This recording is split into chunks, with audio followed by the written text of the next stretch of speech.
Salut, c'est Trado, je suis content de vous retrouver pour la mise à jour du CFD sur France 40, Allemagne 30, Japon 225 et US 30. On commence comme d'habitude par les précautions d'usage. Il ne s'agit que d'une analyse technique. Il ne s'agit pas d'un conseil en investissement. Cela représente la vision de Tradozer Trading et pas celle de CMC Markets. On commence par l'indice phare, le CFD sur l'indice phare parisien, le France 40, en données mensuelles.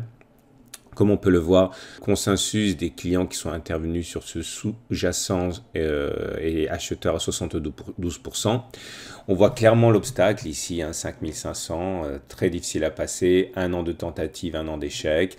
Il faut savoir que la tendance pour l'instant, au regard du nuage Ishimoku, est toujours haussière, mais au regard de la moyenne mobile à 20 mois, ça ne l'est plus, puisqu'on est en dessous d'une moyenne mobile à 20 mois qui s'aplatit.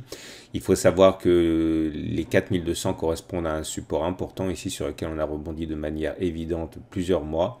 Et des acheteurs qui s'intéressent au long terme, à l'investissement de long terme, interviendront sans doute sur ces 4200.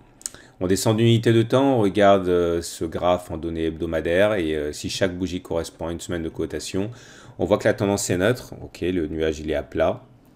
Maintenant, comme on l'a dit à moult reprises, la zone des 4890-5050 est une zone qui est une zone de support importante sur laquelle les cours ont rebondi de très nombreuses fois.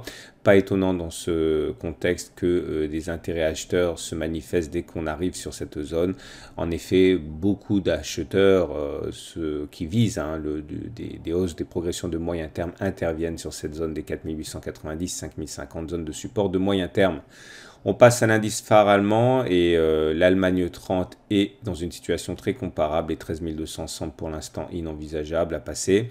Les 9 500 correspondent à la zone qui seront sans doute mis à profit par de très nombreux acheteurs si on y va pour investir sur le long terme. Consensus des clients CMC acheteurs à 68%. Et si on descend d'une unité, les données hebdomadaires montrent que par contre la tendance elle est baissière, le nuage est descendant, la moyenne mobile à 20 semaines est descendante aussi. Les intérêts acheteurs pour le moyen terme se manifesteront sans doute vers 10 650, 10 800. Il serait surprenant qu'ils se manifestent avant. En tout cas, si on y va, il faut savoir que certains en profiteront. Pour l'instant, on retiendra que la tendance elle est baissière. On passe à l'US 30, tendance haussière pour l'US 30 avec un nuage ascendant et une moyenne mobile à 20 mois ascendante également, au-dessus de laquelle les cours sont nichés. Les 26 000 ici semblent pour l'instant la barrière infranchissable pour l'instant.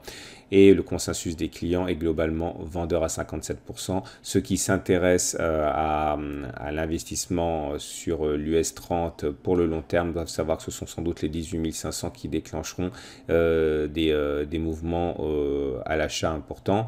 En données hebdomadaires, c'est par contre le niveau des 23 000, 23 600 ici qui semble intéresser les investisseurs de moyen terme. En ce sens, la hausse à laquelle on assiste cette semaine doit être prise avec précaution. De toute manière, tant que les 26 000, 26 600 ne sont pas cassés à la hausse, il faut considérer cette résistance comme infranchissable.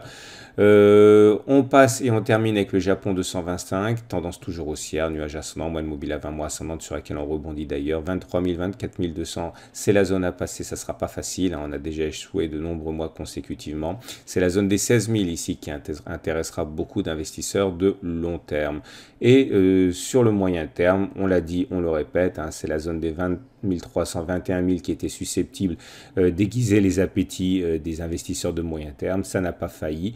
Pour l'instant, la tendance est neutre, mais il faudra se méfier à l'approche des 23 000, 24 000 consensus des clients acheteurs à 61%. Voilà, je vous souhaite une excellente semaine. Je vous donne rendez-vous la semaine prochaine pour la mise à jour du CFD sur ces indices.